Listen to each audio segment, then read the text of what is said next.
पौराणिक कथा के अनुसार दारुका नाम की एक राक्षस कन्या थी।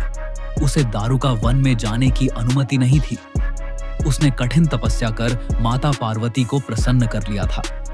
देवी पार्वती राक्षसी के विचारों से प्रसन्न हुई और उन्होंने उसे दारुका वन में जाने का वरदान दे दिया। लेकिन वरदान मिलते ही दारुका और अन्य राक्षसों ने वन को देवताओं से छीन लिया। उसका पति दारुका महान बलशाली राक्षस था। वह प्रसिद्ध धर्मनाशक राक्षस था।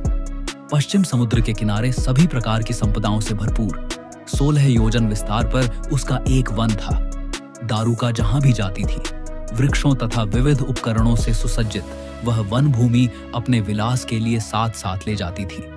महादेवी पार्वती ने उस वन की देखभाल का दायित्व दारुका को ही सौंपा था, जो उनके वरदान के प्रभाव से उसके ही पास रहता था। शरणागतों की रक्षा का धर्म पालन करते हुए महर्षि औरव ने राक्षसों को शाप दे दिया। उन्होंने कहा कि जो राक्षस इस पृथ्वी पर प्राणियों की हिंसा और यज्ञों का विनाश करेगा, उसी समय वह अपने प्राणों से हाथ धो बैठेगा। उस समय दारुका ने राक्षसों को सहारा दिया और भवानी के वरदान का प्रयोग करते हुए वह संपूर्ण वन को लेकर समुद्र में जा बसी।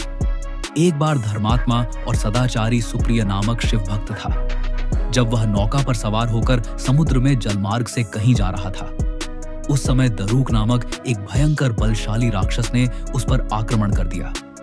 राक्षस दारुक ने सभी लोगों सहित सुप्रिया का अपहरण कर लिया और अपनी पुरी में ले जाकर उसे बंदी बना लिया।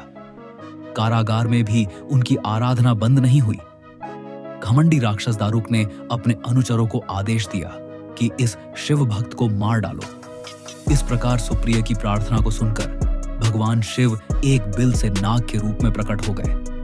महादेव ने सुप्रिया को पशुपति अस्त्र दिया और राक्षसों का अंत करने को कहा, और इसके बाद सुप्रिया की प्रार्थना सुनकर भगवान शिव नागेश्वर ज्योतिर्लिंग के रूप में स्थापित हो गए। नागेश्वर ज्योतिर्लिंग की जो भी यहाँ पूजा करता है, वह सर्व दोष से मुक्त हो जाता है। नागेश्वर ज्योतिर्लिंग गुजरात के द्वारका धाम से 17 किलोमीटर बाहरी क्षेत्र में स्थित है। अगर आपको ऐसी वीडियो देखना पसंद है तो चैनल सब्सक्राइब करें